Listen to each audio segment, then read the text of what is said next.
Avanti West Coast, they've cut their services. So what's your take on this? What do you say is going wrong? This service has been going downhill for a number of months. You ask anybody who travels regularly on it. Actually, go on the Twitter feed for Avanti and you'll see those frustrated comments. And I'm afraid it simply isn't good enough. To hear from a government that's been out of office all summer, where everything is blame the workers, blame the workers. What about them? What are they taking responsibility for? This is about a company which has been allowed to fail in its recruitment drive, not to get enough drivers in place, not to train enough drivers, and a Transport Secretary has overseen that, but has done absolutely nothing about it, but carries on paying this company millions and millions of pounds, supposedly to run a timetable. We have a failing company that has conspired with a failing government. Collectively, they are failing together to run the railway, but it's this easy mantra now, blame the workers, point the finger at the workers. He said it himself. No one has withdrawn their labour. These aren't contracted hours that they're refusing to work. This is not a strike. So I don't see how the Transport Secretary can sit there this morning and say that. This is his responsibility. I asked him to sit down this week with myself and Sadiq, talk to us about it. Let's work together, see if we can bring the sides together, see if we can get an agreement. Why? Because this is affecting literally millions of British passengers, businesses. Right now, we've got plans for the summer. You know, we're expecting 1 million people in Manchester next weekend. We've got Manchester Pride, we've got City Palace, we've got big music events taking place. I'm hearing already, particularly from Pride, that ticket sales are down because of this Avanti debacle, which the government has overseen.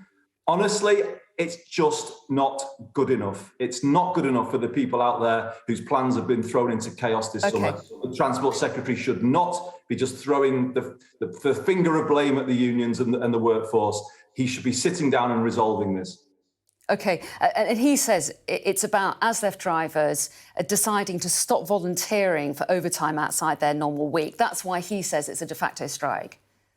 Well, it's a company that's run the service down, as I said, has failed to recruit enough drivers over a number of months, failed to train them, and has lost goodwill. They have destroyed the goodwill that's there. And if you're going to run the railway on volunteers, which is in their business model and was in the Virgin business model before it, if you're going to do that as a company, you're going to have to work hard to keep people with you and work with those drivers. But they've completely failed to do that. I sat down with Avanti this week. It doesn't seem like the Transport Secretary is holding them to account. He's given them a free pass. They can do whatever they like as far as he's concerned, because they're parroting his mantra about it's all the unions. I sat down with them this week. I asked them, why did you not notify a city as big as ours, where they've got so much happening? You just didn't even tell us you were doing this. That is not right. And they had no explanation for why they did that.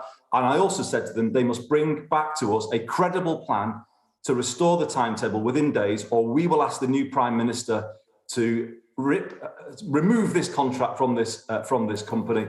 And lastly, I said, in the interim, they should declassify all services that are running on the reduced timetable from today. No first class.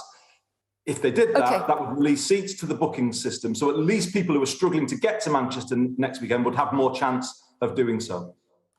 So you want the ultimate sanction, if this can't be resolved, for the contract to be removed, so essentially putting the service back in government hands. So you're saying that you think that Grant Shapps would do a better job of running the railway, do you? It can't be any worse. You know, when you've got passengers scaling fences at Oxenholme train station to get out, when you have mass cancellations on Monday, you ask the passengers here who use this service, it can't be worse. And at least perhaps we'd have the ability then to take the ticket prices down, which are outrageously expensive. At the moment, people who had bookings to travel on trains in August are being told, oh no, those are not valid anymore. We've unilaterally said they're not. And if you want to have a seat, well, you might have to pay more to go in standard premium. I mean, this is the service that they are running. And this is what the Transport Secretary is overseeing. And it's just not good enough this summer for the government to sit back, do nothing, go on holiday and say, blame the workers, blame the workers. Ordinary people who they were clapping last year, and now they're pointing the finger of blame at them, saying it's all their fault. Well, it's not all of their fault. This is a management failure. This is a government failure. They should be sitting down today and sorting this out. And if the Transport Secretary picks up the phone to me and says, right, come down to London if you can get there, and let's sit round the table, so I would go, because it's that important to our economy. As I said, 1 million visitors coming to Manchester next week, but it might not be that high because of the damage that's being done. Our economy is trying to recover from COVID, our bars, our restaurants, our taxis, and this government is hitting them again by their incompetence and their inaction on this issue. We are paying as taxpayers for this timetable service between London and Manchester. Okay. It is not being delivered. The government should hold this company to account, get them to do what they're being paid to do, and that's the Transport Secretary's job. OK, and this is happening in your city, of course. Are you saying that you Yes. personally are powerless then? No, I asked the Transport Secretary to meet with me, and there is a role I'm prepared to play with the trade unions. That's where I can help. And that's why I wrote to him with Sadiq Khan last week. We were prepared to play our part. It's too important to us. There's nothing about politics here this morning. I am speaking up for my city region, for the businesses who are losing out, but for those who are having their plans disrupted because they can't get to see family. I heard a friend last night saying that 30 wedding guests can't get to his daughter's wedding because of this. It's that important. It's people's lives, it's people's businesses. I am ready to play my part in getting this timetable back to where it should be as quickly as possible. 3 trains an hour. That's what the country's second city needs with the country's capital city. Why is the Transport Secretary playing politics? I'm not prepared to actually put people first. I want to ask you about the strike action that's been going on. Yesterday, there was a national strike. There's another one tomorrow. There's a strike here on underground workers, from underground workers in London. What do you make of Labour's policy on this at the moment? Keir Starmer says he doesn't want party members on picket lines. Do you back that? Has he got the right call there? I would say every Labour politician has to make their call on this. And mine is you should support people who are fighting to protect their income in a cost of living crisis. How can we not do that? You know, these are serious times.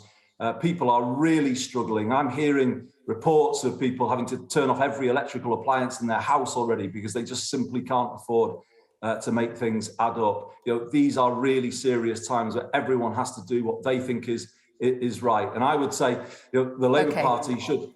OK, Andy Burnham, I'm so sorry. I'm going to have to cut across you because we're just about to fall off air. I do apologise. Thanks so much for your time this morning. We appreciate you talking to us. Thank you.